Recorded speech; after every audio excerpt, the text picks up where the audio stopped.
যেহেতু আমাদের 6 মাস আজকে পূরণ হয়েছে, আমি মনে করি ইতিমধ্যে আমাদের সচিব মহোদয় কিছুটা টাচ করেছে যে আমরা যুব উন্নয়ন অধিদপ্তরের পক্ষ থেকে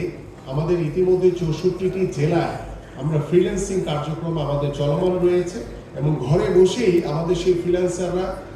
সে নিজেকে স্বাবলম্বী করতে পারছে, তার পরিবারকে স্বাবলম্বী করতে পারছে। পাশাপাশি আমাদের এআই প্রযুক্তির ইতিমধ্যে আমি কয়েকদিন আগেই আমরা বগুড়াতে 64টি জেলায়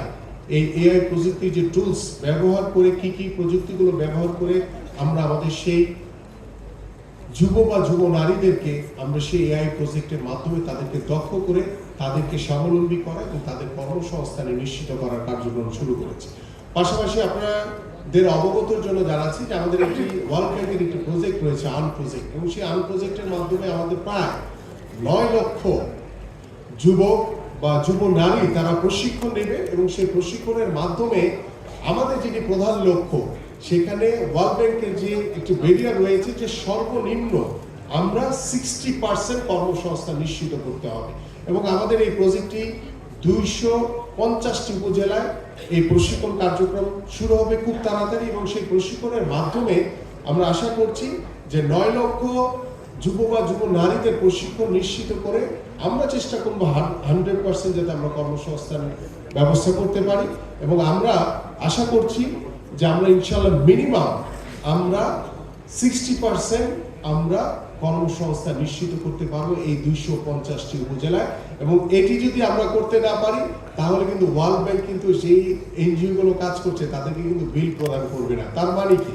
আমাকে 60% জব নিশ্চিত করতে হবে। আমরা চেষ্টা করছি যে যুব উন্নয়ন অধিদপ্তরের পক্ষ থেকে এবং আমাদের যুব মন্ত্রণালয়ের পক্ষ থেকে আমরা যাতে আমাদের সরকারের যেটি প্রধান লক্ষ্য যে কর্মসংস্থান নিশ্চিত করা সেই যুব নারীদেরকে কর্মসংস্থানের মাধ্যমে আমরা সেই জায়গাগুলো তৈরি করছি ইনশাআল্লাহ। পাশাপাশি আজকে যে আমাদের মূল উদ্দেশ্য যে জন্য আমি আমাদের সকল ফেডারেশনের সভাপতি এবং আমাদের যারা এখানে সাধারণ সম্পাদক বা বিভিন্ন ফেডারেশন কর্মকর্তারা, আমি সংক্ষেপে বলছি, আমরা প্রথমত আপনাদের কাছে আগামী 5 বছরের একটি ক্যালেন্ডার চাই। আমি একটু দয়া করে অনুরোধ করব যদি আপনাদের সাধারণ সম্পাদক যারা রয়েছেন তারা আপনি যদি একটু নোট নেন তাহলে আপনাদের কাজ করতে সহজ হবে। আমাদের প্রধান লক্ষ্য হচ্ছে আগামী 5 বছরের জন্য একটি ক্যালেন্ডার তৈরি করা, যে আপনারা আগামী 5 বছরে আমাদের এই ইভেন্টগুলোকে আমরা কোথায় দেখতে চাই, আমাদের যে ফেডারেশনগুলোর যে কার্যক্রম তারা আপনারা কিভাবে কাজ করবেন। আমাদের সরকারের পক্ষ থেকে আপনাদের জন্য সার্বিক সহযোগিতা থাকবে এবং সার্বিক সহযোগিতার মাধ্যমে এবং আপনাদের ফেডারেশনগুলোকে স্বাবলম্বী করার জন্য ইতিমধ্যে মাননীয় প্রধানমন্ত্রী প্রায় 1244 কোটি টাকা সিড মানির অনুমোদন দিয়েছে, এবং সেই সিড মানির অনুমোদনের মাধ্যমে আমরা আশা করছি বিভিন্ন ফেডারেশনের ক্যাটাগরি ওয়াইজ আমরা সেই